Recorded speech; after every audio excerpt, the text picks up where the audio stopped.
Le traité de bon voisinage et de coopération amicale décrit les principes fondamentaux qui servent de base aux relations pacifiques, à la coopération économique et aux relations diplomatiques et géopolitiques. Il compte 25 articles et a été signé en 2001 avant d'être approuvé par les législatures des deux nations et d'entrer en vigueur en 2002. Le traité était valide pendant 20 ans. Le président chinois Xi Jinping et le président russe Vladimir Poutine ont accepté de prolonger le document le mois dernier.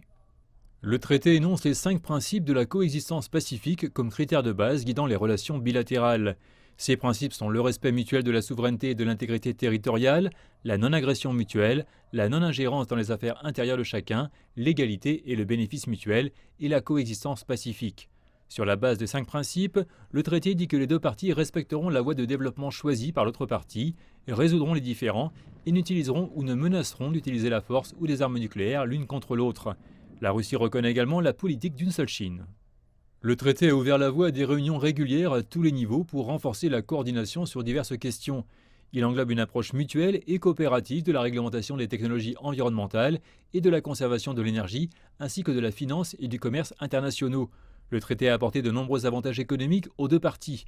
La Chine est le premier partenaire commercial extérieur de la Russie. Le ministre russe des Affaires étrangères, Sergueï Lavrov, a déclaré qu'il s'attendait à ce que le chiffre d'affaires commercial atteigne 200 milliards de dollars à long terme. Il a également déclaré que le chiffre d'affaires des échanges mutuels avait augmenté de près de 14 fois depuis 2001 et qu'au cours des 3 dernières années, il avait constamment dépassé les 100 milliards de dollars.